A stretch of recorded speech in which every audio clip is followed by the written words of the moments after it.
अब हम बात करेंगे वारसलीगंज विधानसभा सीट की। यहाँ भी काफी दिलचस्प मुकाबला देखने को मिलता रहा है। बीजेपी के वोटर भी हैं, यहाँ आरजेडी के भी वोटर हैं और जेडीयू के भी वोटरों का एक वर्ग यहाँ पर है और उसका फायदा कहीं न कहीं एनडीए कैंडिडेट को मिलता हुआ दिखाई देता रहा है। इस बार क्या कुछ समीकरण होंगे, ये जानने की कोशिश करते हैं। हमारे साथ हमारे वरिष्ठ सहयोगी राकेश रंजन जी हैं। राकेश जी, वारसलीगंज सीट को लेकर इस बार क्या समीकरण बनते हुए दिखाई दे रहे हैं? देखिए, वारसलीगंज की सीट इस बार हॉट सीट बनने वाली है, इससे आप इनकार नहीं कर सकते। क्योंकि अगर आप वारसलीगंज सीट को देखिए तो थोड़ा जब आप पास्ट में जाएंगे, हिस्ट्री में, तो देखेंगे कि 90 के दशक में जो है दो आप कह सकते हैं कि गैंग कह लीजिए, वो जाति के आधार पर दो गैंग था, जिसके एक के सरदार अखिलेश सिंह थे तो दूसरे के अशोक मेहता। और ये जो जातीय आधार पर जो गोलबंदी हुई, उसमें जो है आप देखिएगा कि जो अखिलेश सिंह की पत्नी हैं अरुणा देवी, वो एक बार जो है यहाँ पर चुनाव लड़ती हैं 2000 में और निर्दलीय चुनाव जीतती हैं। और उसी वक्त से अगर आप देखते हैं तो अरुणा देवी और जो प्रदीप कुमार महतो हैं, उनके बीच जो है एक राइवलरी शुरू होती है। प्रदीप कुमार महतो जो हैं वो आपको अशोक महतो के भतीजे हैं।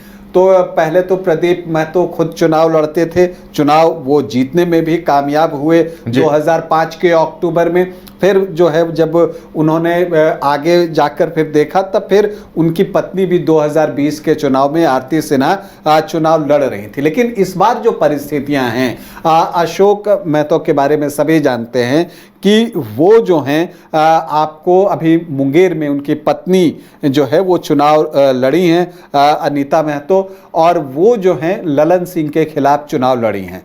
तो एक चीज़ ये देखना होगा कि अब एक बार फिर से, चूंकि वारसलीगंज का जो विधानसभा है, यहाँ पर आपको भूमिहार वोटर्स की संख्या बहुत अच्छी है, लेकिन एक सामने में आप देखिए दूसरे नंबर पर यादव वोटर्स हैं, और फिर जो है कोयरी, कुर्मी, कुशवाहा वोटर्स, धानुक वोटर्स की जो बात आती है, उनका नंबर आता है। तो आमतौर पर जब आप देखिएगा तो कई मौक़ों पर यहाँ एक ट्रायंगुलर फाइट देखने को मिलती है, लेकिन अब इस बार ऐसा लग रहा है कि यहाँ बिल्कुल आमने सामने की लड़ाई जो है वो होने जा रहा है।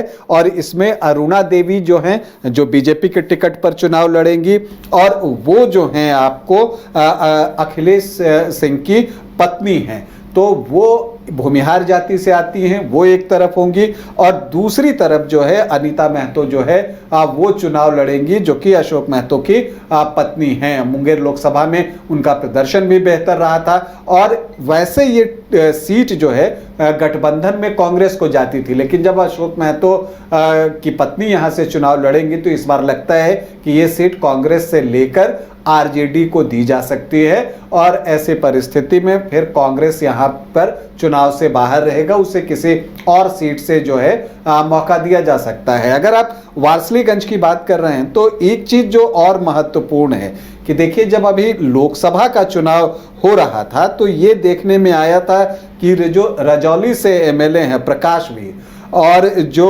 नवादा की विधायक हैं विभा देवी, वो दोनों लोकसभा चुनाव के दौरान बागी तेवर जो है आरजेडी के खिलाफ अपनाए रहीं, और उन्होंने अपने उम्मीदवार का प्रचार खुलकर किया। तो ऐसे में वारसलीगंज की सीट तेजस्वी यादव के लिए, आरजेडी के लिए बहुत महत्वपूर्ण हो जाता है कि वो इस सीट पर कब्जा करने के लिए बिल्कुल कोशिश करेंगे। और इतना ही नहीं, देखिए, जब अशोक महतो का इस क्षेत्र में जो है जब आगमन होता है, अब वो पूरी तरह से सक्रिय हैं, लोगों के साथ मिल रहे हैं, जनसंपर्क अभियान उनका चल रहा है, तो ऐसे में उनकी कोशिश होगी कि जो नीतीश कुमार का जो कोर वोट है, कोयरी, कुर्मी, कुशवाहा, धानुक वाला, उसमें जो है अशोक महतो के जरिए वो सेंधमारी कर सकें। नहीं तो नवादा और नालंदा जैसे जगहों पर, खास करके नालंदा की तरफ, तो आरजेडी का उतना दमखम नहीं दिखता है, लेकिन इस सीट पर भी देखिए कांग्रेस को जब ये सीट दी जाती रही है लड़ने के लिए, तो इससे अंदाज़ा लगता है कि आरजेडी की स्थिति यहाँ भी स्ट्रांग नहीं रही थी। तो अब आरजेडी यहाँ पर अपने पैर मजबूती के साथ रखना चाहता है, और इसके लिए अशोक महतो से बेटर जो है उनके उनके पास व्यक्ति नहीं होगा, और ऐसे में चूंकि अगर अशोक महतो चुनाव नहीं लड़ते हैं तो उनकी पत्नी अनीता महतो ही जो है यहाँ से चुनाव लड़ेंगी, ये ऑलमोस्ट तय है। और अगर आप देखते हैं, अगर आप 2000 में जैसा मैंने बताया कि अरुणा देवी चुनाव जीतती हैं, अखिलेश सिंह की पत्नी, इसके बाद अगर आप देखिए तो 2005 के फरवरी में फिर से अरुणा देवी यहां से चुनाव जीतती हैं, लेकिन 2005 में प्रदीप कुमार जो हैं वो पराजित कर देते हैं अरुणा देवी को 555 वोटों से। और जैसा मैंने आपको बताया कि जो प्रदीप कुमार महतो हैं वो जो हैं वो आपको अशोक महतो के भतीजे हैं।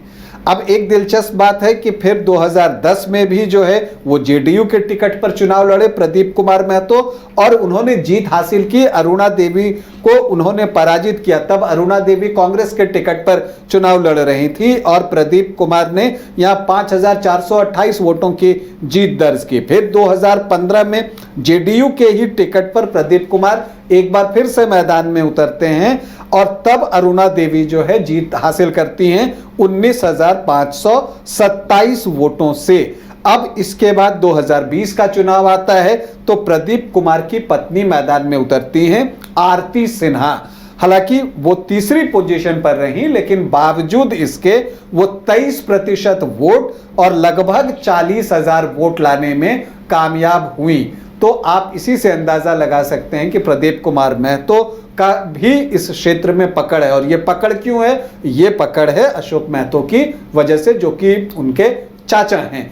तो अब जो इस बार चुनाव होगा तो जो एक सवाल लोगों के मन में उठ रहा है कि जब अशोक महतो और अरुणा देवी के बीच मुकाबला होगा, अशोक महतो की पत्नी और अरुणा देवी के बीच अगर मुकाबला होता है तो फिर प्रदीप महतो जो है वो क्या करते हैं। तो ऐसी परिस्थिति में आपको बता दूं कि प्रदीप महतो ने बिल्कुल साफ कर दिया है कि वो या उनकी पत्नी वारसलीगंज की सीट से चुनाव नहीं लड़ने वाले हैं। उन्होंने कहा कि चाचा जी ही इस सीट को देखेंगे और चाची यहां से चुनाव लड़ सकती हैं। ऐसी बातें निकलकर सामने आ रही हैं, और इसमें चर्चा यह है कि फिर प्रदीप महतो की जो पत्नी है आरती सिन्हा, वो नालंदा लोकसभा के अंतर्गत जो अस्थामा की सीट आती है वहां से चुनावी मैदान में उतर सकती हैं, अगर आरजेडी उन्हें टिकट देता है तो। बिल्कुल। तो यहाँ बाहुबलियों के बीच एक बार फिर जंग देखने को मिल सकती है। जी हाँ, बाहुबलियों के बीच जंग होगा। वो आपको बैलेट के बाहर जो दोनों अपने अपनी तरफ से रणनीति बनाएंगे, और दोनों बली जो हैं उनकी पत्नियां चुनावी मैदान में होंगी और वो लोगों से वोट मांगेंगी। तो एक दिलचस्प मुकाबला यहाँ पर होने जा रहा है। हालांकि अगर आप यहाँ का जातीय समीकरण देखिए तो जो भूमिहार वोटर हैं उनकी संख्या यहाँ पर बहुत ज्यादा है। अगर वो एक तरफा वोट कर दें तब तो फिर जो भूमिहार कैंडिडेट होते हैं उनकी स्थिति मजबूत हो जाती है, लेकिन चूंकि सामने अशोक महतो रहेंगे और ये चीज आप देखते हैं कि यहाँ जो अन्य जातियां हैं उनमें अगर आप देखें तो जो मुस्लिम हैं 9.3% हैं, जो यादव हैं वो 10-11% के आसपास हैं, और कुशवाहा, कुर्मी भी और धानुक भी अच्छी संख्या में यहाँ पर है 10-11% के आसपास। और यहाँ पर जाति के आधार पर खुलकर वोटिंग होती है। इस बार भी उम्मीद यही रखिए कि जाति के आधार पर ही वोटिंग होने वाली है। वैश्य भी 4-5% हैं। एससी वोट यहाँ पर निर्णायक होंगे, क्योंकि ऑलमोस्ट आपको एक चीज दिखता है, एससी वोट जो हैं यहाँ 22 से 23% है। दलित वोटर्स की बात कर रहे हैं, वो किन के साथ जाते हैं, ये एक बड़ा सवाल होगा। क्योंकि अगर दलित वोटर्स अशोक महतो के साथ चले जाएं, उनके पत्नी अनीता महतो के साथ चले जाएं, तो अनीता चुनाव जीत सकती हैं, और अगर वो अरुणा देवी के साथ आ जाएं तो अरुणा देवी जो है यहां पर चुनाव जीत सकती हैं। और यहां पर जब आप एससी वोटर्स को देखते हैं तो यहां माझी वोटर्स की संख्या ज्यादा है। जीतन राम मांझी की भी एक भूमिका इस क्षेत्र में बनेगी चुनाव प्रचार के दौरान, क्योंकि 10-11% उनके वोटर वोटर्स हैं। पासवान यहाँ अच्छी संख्या में हैं, चिराग पासवान की भूमिका बनेगी। और भूमिहार जो हैं, चूंकि पिछली बार अरुणा देवी का जो मार्जिन था वो घटा था, 9,000 हो गया था। और क्यों हुआ था? क्योंकि कांग्रेस ने जो है सतीश कुमार को चुनावी मैदान में उतार दिया था, मंटन सिंह को, और वो भी चूंकि भूमिहार जाति से थे तो वो 53,421 वोट लेकर आ गए कांग्रेस के टिकट पर, 31% वोट।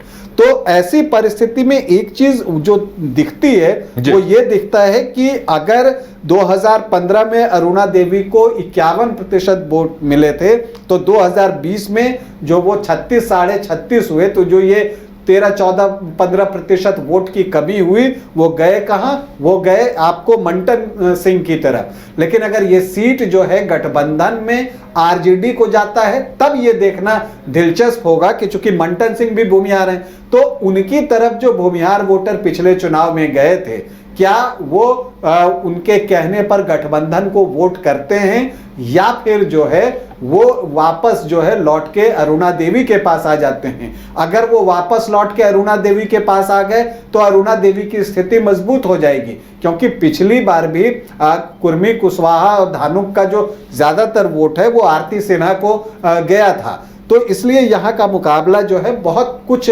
समीकरण पर निर्भर करेगा, जैसे जैसे चुनाव स्पीड अप होता है उस पर निर्भर करेगा। लेकिन ये तो है कि हॉट सीट हो गई है, बिल्कुल कांटे का मुकाबला होगा।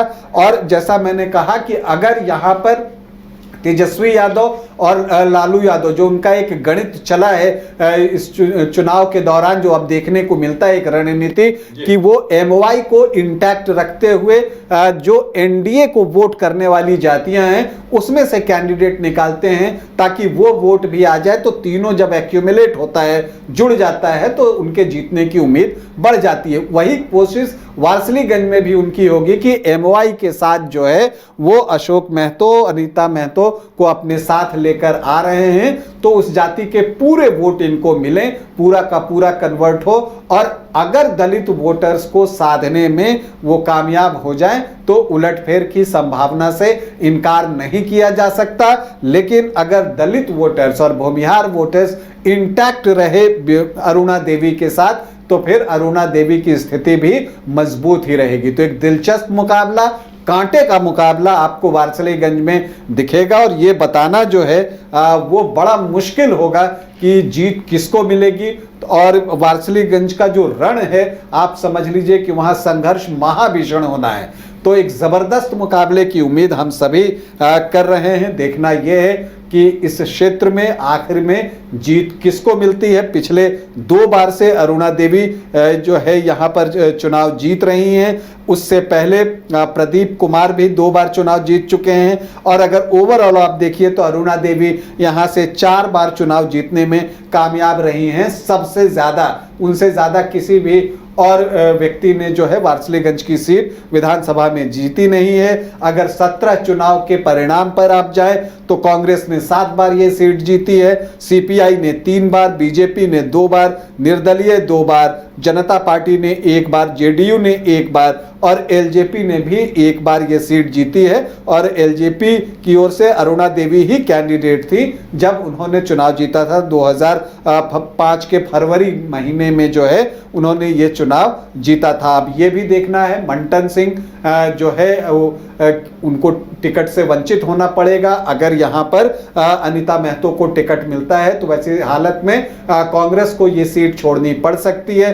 तो बहुत सारी चीजें होंगी, जब उम्मीदवार सामने आएंगे, समय और आगे बढ़ेगा तो पिक्चर और क्लियर होगा। यहाँ पर अभी आप खुलकर कुछ नहीं कह सकते कि किसका पलड़ा भारी है या भारी रहेगा, क्योंकि जैसे जैसे दिन गुजरेंगे, रणनीतियां बनेंगी, उम्मीदवार घोषित होंगे, उसके बाद किस तरह से जातियों की लामबंदी होती है वो देखना दिलचस्प होगा। क्या सब अपने अपने जो कोर जाति है वो अपने अपने दल के साथ, अपने उम्मीदवार के साथ इंटैक्ट होते चले जाएंगे, इन सारी चीजों पर ध्यान रखने की जरूरत होगी। तो वारसलीगंज वो हॉट सीट है उदय जी, जिस पर हम सब की नजर चुनाव के दिन तक रहने वाली है, परिणाम आने वाले दिन तक रहेगी। चलिए, तो 2 बाहुबलियों की टक्कर देखने को मिलेगी और पत्ते खुलने अभी बाकी हैं। उसके बाद ही स्पष्ट हो पाएगा कि मुकाबले में कौन भारी पड़ेगा और क्या तस्वीर उभर कर सामने आएगी।